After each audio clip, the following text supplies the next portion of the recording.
I don't believe that the next big thing coming out of Africa is going to be automation, like a lot of you are doing now. I don't still believe that it's AI. Neither do I believe that it's going to be blockchain. I mean, this one is already long gone. But the next place that the big thing is going to come from when it comes to startup and industry in Africa is going to be logistics. Little wonder why tech giants like Moneypoint and Chowdeck are looking into logistics. That should tell you that there is something of value that is there, which is why they are acquiring and partnering with logistic platform.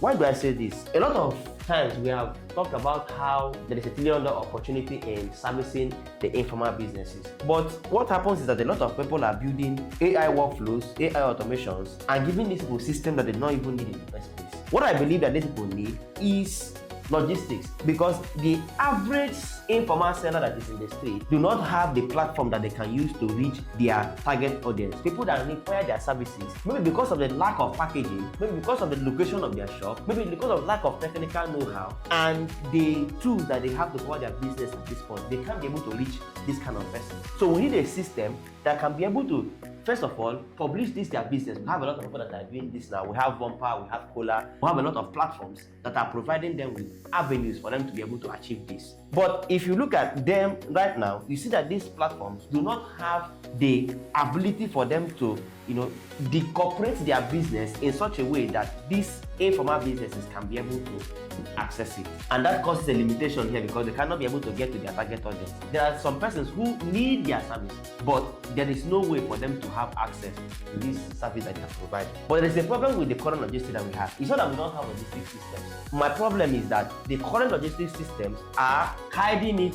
They are wearing suit and bow tie. And suit and bow tie is not something that people of this ecosystem are familiar with. In fact, most of the times there is a type of packaging that you will have, and they will feel like maybe you are overpriced, and they have a lot of notion about how your business is. So the problem currently that we have is that the logistics platform that we have now hide it under complex KYBs. There are some things that you cannot tell the average market woman in the market to tell you, or the shop street seller or the variety store seller. There are information that are too difficult and too complex for them to give you. We tell them to provide business certifications like CAC. Those who don't have access to these things, we tell them to do location validation before the driver can be able to get to their exact stores. And sometimes even the tech that powers the logistics platform is something that is too complex for these people to be able to manage. Do we talk about paywall?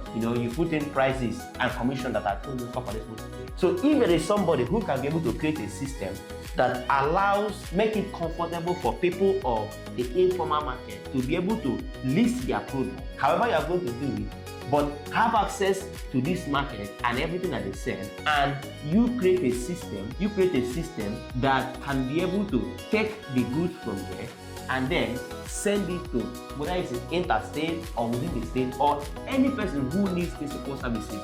Because the limitation that people have now is that there is a limit to what they can be able to achieve due to the delivery channels, limitation in the delivery channels of what they are selling right now. And this is where I think that a lot of foreign investors are going to come into play. This is what I think that happened to pay all these OPay and PalmPay too, because while our existing banks and corporate banks are telling you to bring all the certifications in the world before you can be able to open a bank account, OPay came and just say, only give me your phone number and I will create a bank account. So if somebody can be able to crack this code and create a system that makes it easy for these people to list their product and get it to their prospective customers, they are going to make a lot of money. And I think this is where the next unicorn in Africa is going to come from.